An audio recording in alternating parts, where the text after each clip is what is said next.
Si tu veux pas rater la prochaine bombe, abonne-toi et active la cloche maintenant. BYD. 3 lettres qui, il y a encore pas si longtemps, personne n'avait encore entendu parler.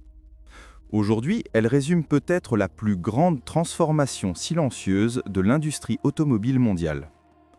Pendant que l'attention reste focalisée sur Tesla, ses annonces, ses polémiques et ses promesses de robotaxi, une autre histoire se joue en arrière-plan. Une histoire moins bruyante, moins médiatique, mais beaucoup plus lourde industriellement. C'est l'histoire d'un groupe qui ne s'est pas contenté d'innover. Il a méthodiquement pris le contrôle de toutes les couches de la chaîne de valeur, des mines aux batteries, des puces à la carrosserie, des usines aux algorithmes qui les pilotent. Cette histoire commence loin des hypercars, au milieu d'une Chine qui n'a encore rien d'une superpuissance technologique. Alors, laissez-moi vous raconter l'histoire incroyable de Wang Chuanfu, le fondateur de BYD. Wang Chuanfu naît en 1966 dans une famille pauvre de la province d'Anhui. Rien dans son environnement ne ressemble à la Silicon Valley. Pas de garage californien, pas de fonds de capital de risque, pas de discours sur la disruption. Il grandit dans une Chine encore rurale, où la priorité n'est pas l'innovation, mais la survie. Ses parents disparaissent tôt. Les perspectives semblent limitées à des travaux physiques, répétitifs, sans horizon. Mais Wang a une obsession: comprendre la matière, le métal, les réactions chimiques, ce qui se passe à l'intérieur de ce que les autres se contentent d'utiliser. Il étudie la métallurgie, puis les matériaux, jusqu'à arriver dans un institut spécialisé à Pékin. Là, il ne regarde plus seulement des diagrammes sur un tableau. Il observe comment une propriété chimique peut devenir un produit, comment un produit peut devenir une industrie. Au début des années 90, alors que le reste du monde découvre à peine Internet, la Chine commence à assembler les chaînes de valeurs industrielles qui l'apporteront 30 ans plus tard. Dans ce contexte, Wang Chuanfu comprend une chose simple: les batteries vont devenir le cœur d'une nouvelle économie. En 1995, il fonde BYD dans un atelier à Shenzhen. L'histoire officielle rappelle souvent un fait symbolique. Ce premier atelier est aujourd'hui transformé en petit musée interne. Ce n'est pas un détail décoratif. C'est un message envoyé aux employés, aux partenaires, aux investisseurs. BYD est parti de presque rien. Pas d'usine géante, pas de marque centenaire, juste une idée claire et une exécution obsessionnelle. Au départ, l'entreprise ne fabrique pas de voitures. Elle fabrique des batteries pour les téléphones, les ordinateurs, les appareils électroniques. BYD n'a pas encore d'image publique forte, mais elle apprend quelque chose de crucial. Comment produire à grande échelle, avec des coûts comprimés, tout en maintenant un niveau de qualité suffisant pour alimenter les grands noms de l'électronique. L'entreprise construit ainsi patiemment un savoir-faire très particulier: maîtriser un composant complexe au centre de chaînes industrielles mondiales, tout en restant quasiment invisible pour le grand public. Le basculement vers l'automobile arrive en 2003. BYD rachète un petit constructeur en difficulté. Vu de loin, cela ressemble à un pari exotique. Pourquoi un fabricant de batteries irait-il s'aventurer sur un marché saturé, dominé par des marques japonaises, européennes et américaines? Vu d'après, c'est parfaitement logique. Si la batterie doit devenir le cœur du véhicule du futur, alors celui qui fabrique les batteries est idéalement placé pour fabriquer la voiture entière. Pendant plusieurs années, BYD produit surtout des modèles thermiques modestes pour le marché chinois. Les designs sont banals, les voitures n'attirent pas l'attention hors du pays. Mais en coulisses, la stratégie se met en place. L'entreprise investit massivement dans les batteries lithium-fer-phosphate. Cette chimie est moins dense en énergie que d'autres, mais elle est plus stable, moins chère, plus adaptée à une production de masse. Surtout, BYD avance avec une idée simple: réduire au maximum la dépendance à des fournisseurs externes. Batteries, moteurs électriques, électronique de puissance, carte de contrôle, logiciel. La verticalisation n'est pas un slogan, c'est un plan industriel. Pendant ce temps, le paysage automobile mondial se transforme. Les réglementations se durcissent, les moteurs thermiques se retrouvent sous pression, et une vague de véhicules électriques commence à sortir des usines européennes, américaines et chinoises. Tesla capitalise sur une image de marque ultra forte. BYD, lui, construit un écosystème industriel. Là où Tesla s'appuie largement sur des fournisseurs, BYD internalise. Là où beaucoup externalisent la fabrication à des sous-traitants, BYD absorbe des briques entières de la production. Cette différence de philosophie devient visible dans les chiffres à partir du moment où le marché des véhicules électriques explose véritablement. En Chine, les ventes de véhicules électriques progressent de millions d'unités en quelques années. Les infrastructures se développent vite, les subventions, les normes et la pression politique orientent le marché vers l'électrique à une vitesse que l'Europe et les États-Unis ont du mal à suivre.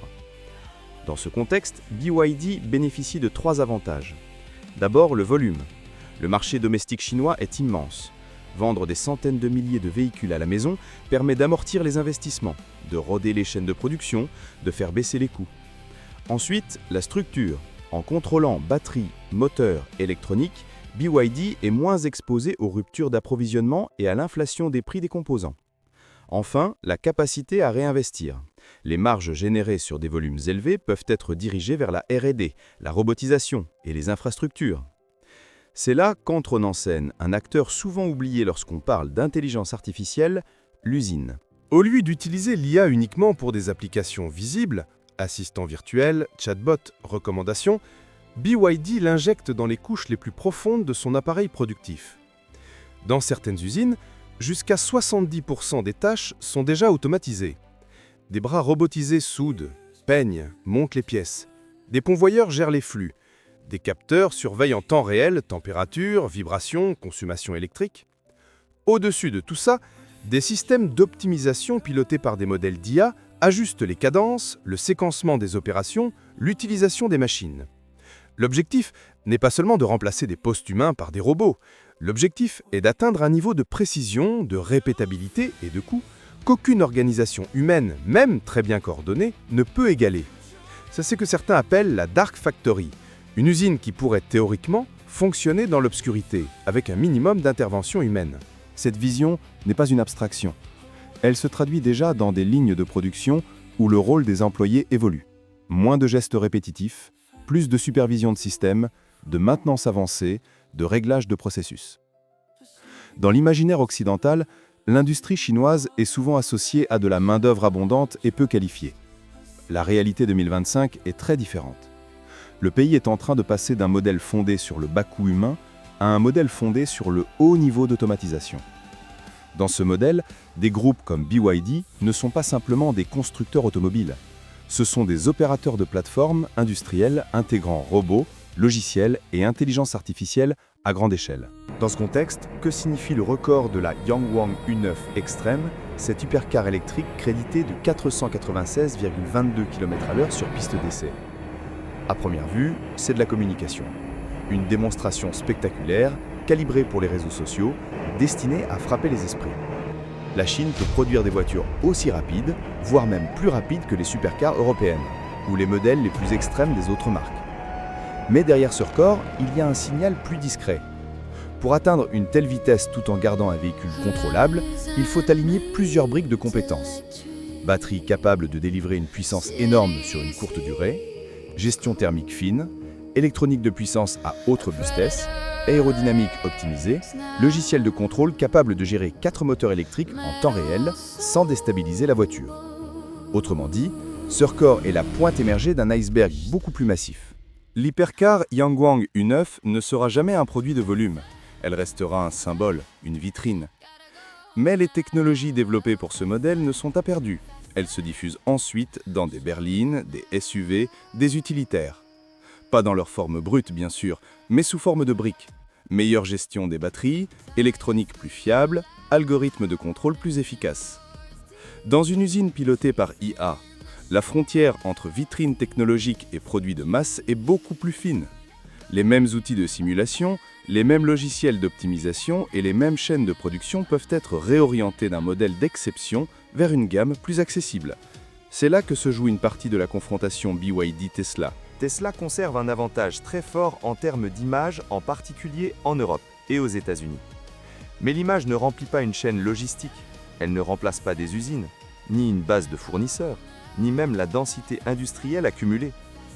L'entreprise BYD démarre de zéro, de la création des ateliers, des machines ou bien des lignes de production ou des robots. Et elle construit par-dessus un récit moins glamour mais plus solide, celui d'un groupe qui sait produire, ajuster, répéter et amortir ses coûts. Dans ce duel, les chiffres de ventes annuelles sont une photographie à un instant T. Ils sont importants, mais ils ne disent pas tout. La question de fond ressemble davantage à ceci. Dans 10 ans, qui contrôlera le plus grand réseau d'usines capable de produire des véhicules électriques à bas coût, avec une qualité stable, dans un environnement de plus en plus automatisé et piloté par l'IA? Si la réponse est BYD, alors la domination ne sera pas seulement commerciale, elle sera aussi structurelle. Vue depuis l'Occident, l'histoire de BYD peut sembler lointaine, mais elle pose des questions très concrètes. Que devient un constructeur qui ne maîtrise pas ses batteries, ses puces, ses logiciels industriels, ses robots? Que devient une industrie automobile qui reste dépendante d'acteurs externes pour des composants critiques? Et comment des économies entières s'adaptent-elles à un monde où une partie de la fabrication est transférée vers des dark factories géographiquement éloignées, mais étroitement intégrées à des plateformes d'IA industrielles? En 2025, BYD n'est pas seulement un constructeur qui progresse rapidement dans les classements mondiaux, c'est un cas d'école. Le cas d'un groupe qui, en partant d'un atelier devenu musée, a construit un empire reposant sur une idée simple. Dans l'économie de l'électrique et de l'intelligence artificielle, la vraie puissance ne se trouve pas dans les annonces spectaculaires, mais dans ce qui se passe à l'intérieur des usines. Là où l'IA ne répond pas à des questions, mais décide de la cadence des machines. Là où la performance ne se mesure pas en vues ou en likes, mais en secondes gagnées sur une chaîne d'assemblage et en kilowattheures économisés, à l'échelle d'un continent.